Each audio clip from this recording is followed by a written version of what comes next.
Hello! And we are starting A Secret Garden by Frances Hodgkinson Burnett. The novel was first published in 1911, and it's a classic English story set at the turn of the 20th century, and it's full of history and enchantment. The young character Mary discovers the secret garden when she is brought from India to Misselthwaite Manor in the Yorkshire moors. This first chapter is set in India during the time of the Raj, otherwise known as the British Empire.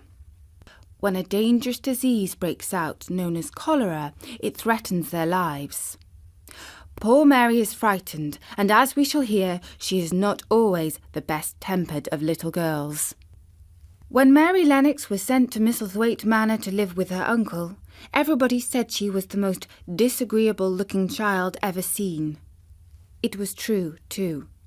She had a thin little face and a thin little body, thin light hair and a sour expression. Her hair was yellow and her face was yellow because she had been born in India and had always been ill in one way or another.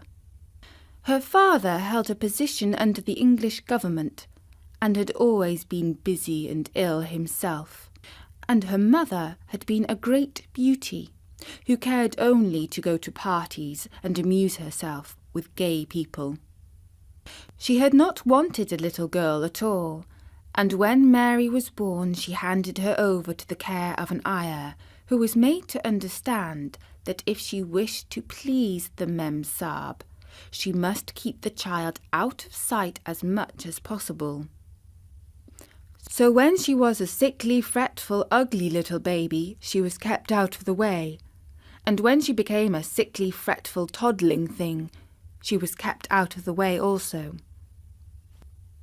She never remembered seeing familiarly anything but the dark faces of her ayah and the other native servants, and as they always obeyed her and gave her her own way in everything, because the Mem Sahib would be angry if she was disturbed by her crying, by the time she was 6 years old, she was as tyrannical and selfish a little pig as ever lived. The young English governess who came to teach her to read and write disliked her so much that she gave up her place in 3 months.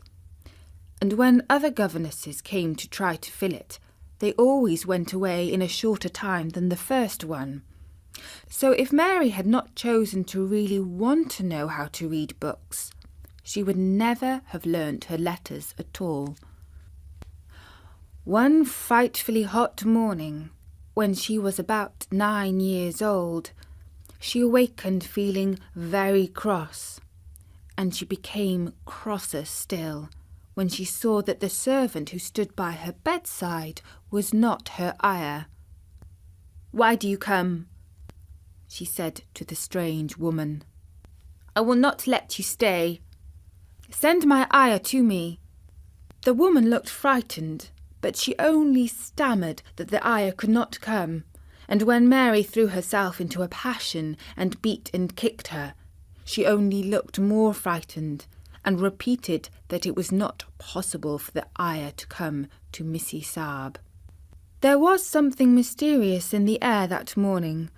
Nothing was done in its regular order, and several of the native servants seemed missing, while those who Mary saw slunk or hurried about with ashy and scarred faces. But no one would tell her anything, and her ayah did not come. She was actually left alone as the morning went on, and at last she wandered out into the garden and began to play by herself under a tree near the veranda. She pretended that she was making a flower bed, and she stuck big scarlet hibiscus blossoms into little heaps of earth, all the time growing more and more angry and muttering to herself the things she would say and the names she would call Sadie when she returned.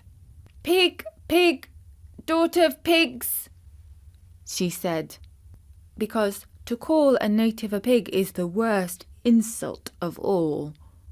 She was grinding her teeth and saying this over and over again when she heard her mother come out on the veranda with someone. She was with a fair young man, and they stood talking together in low, strange voices. Mary knew the fair young man, who looked like a boy. She had heard that he was a very young officer who had just come from England. The child stared at him, but she stared most at her mother.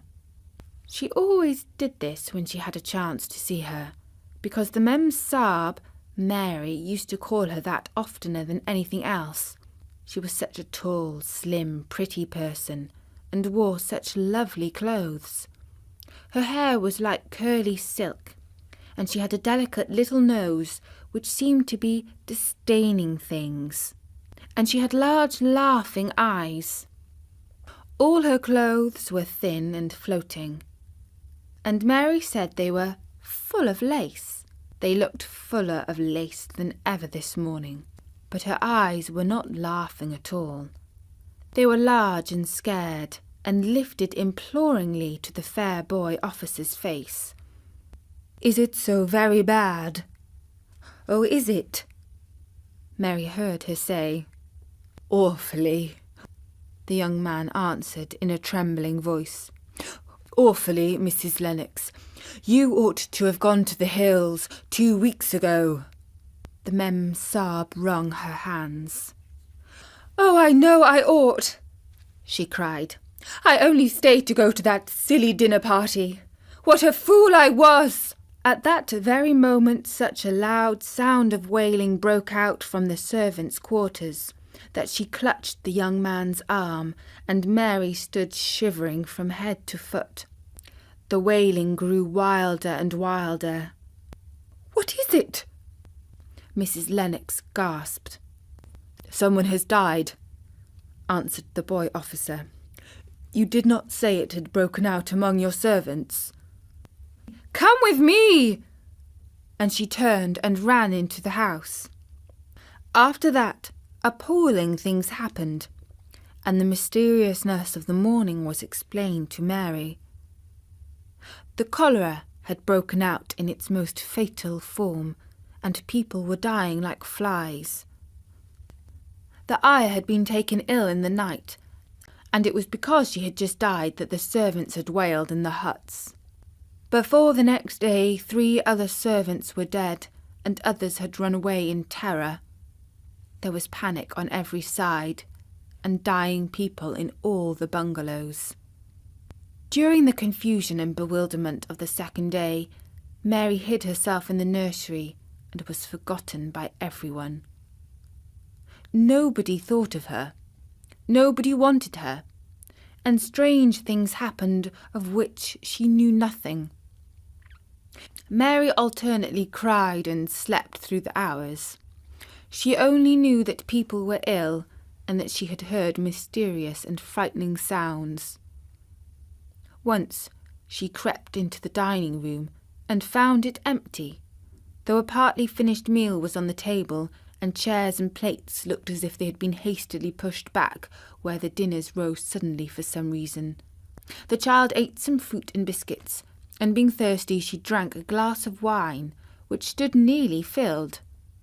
It was sweet, and she did not know how strong it was. Very soon it made her intensely drowsy, and she went back to her nursery and shut herself in again. Frightened by cries she heard in the huts, and by the hurrying sound of feet, the wine made her so sleepy that she could scarcely keep her eyes open, and she lay down on her bed and knew nothing more for a long time. Many things happened during the hours in which she slept so heavily, but she was not disturbed by the wails and the sounds of things being carried in and out of the bungalow. When she awakened, she lay and stared at the wall. She had never known it to be so silent before. She heard neither voices nor footsteps, and wondered if everybody had got well of the cholera, and all the trouble was over.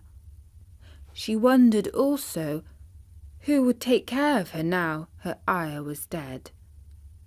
There would be a new ayah, and perhaps she would know some new stories. Mary had been rather tired of the old ones. She did not cry because her nurse had died. She was not an affectionate child, and never cared much for anyone. The noise and hurrying about and wailing over the cholera had frightened her, and she had been angry because no one seemed to remember that she was alive.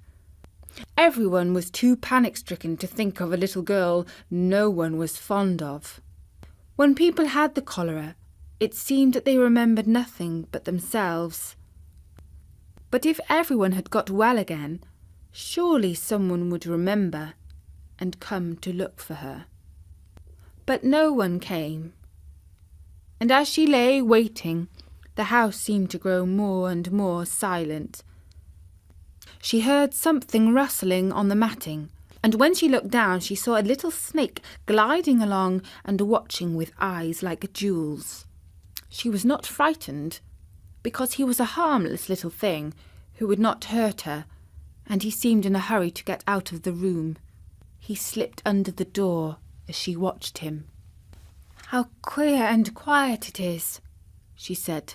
"It sounds as if there were no one in the bungalow but me and the snake." Almost the next minute she heard footsteps in the compound, and then on the veranda. They were men's footsteps, and the men entered the bungalow and talked in low voices. No one went to meet or speak to them, and they seemed to open doors and look into rooms. "What desolation," she heard one voice say. "Pretty, pretty woman. I suppose the child too. I heard there was a child, though no one ever saw her." Mary was standing in the middle of the nursery when they opened the door a few minutes later. The first man who came in was a large officer she had once seen talking to her father. He looked tired and troubled, but when he saw her, he was so startled that he almost jumped back. "Barney," he cried out, "there is a child here, a child alone, in a place like this. Mercy on us, who is she?" "I am Mary Lennox," the little girl said, drawing herself up stiffly. She thought the man was very rude to call her father's bungalow a place like this. "I fell asleep when everyone had the cholera, and I've only just wakened up. Why does nobody come?" "It is the child no one ever saw," exclaimed the man, turning to his companions. "She has actually been forgotten." "Why was I forgotten?" Mary said, stamping her foot. "Why does nobody come?" The young man, whose name was Barney, looked at her very sadly. Mary even thought she saw him wink his eyes as if to wink his tears away. "Poor little kid. There is nobody left to come." It was in that strange and sudden way that Mary found out that she had neither father nor mother left, that they had died and been carried away in the night, and that the few native servants who had not died also had left the house as quickly as they could get out of it, none of them even remembering that there was a Missy Saab. That was why the place was so quiet. It was true that there was no one in the bungalow but herself and the little rustling snake. And that was the first chapter of The Secret Garden. Poor Mary Lennox has lost her parents, and she was not very nice to the Indian servants. But maybe the future chapters will bring magic and enchantment to her. Let's see how Mary gets on in the next chapters of The Secret Garden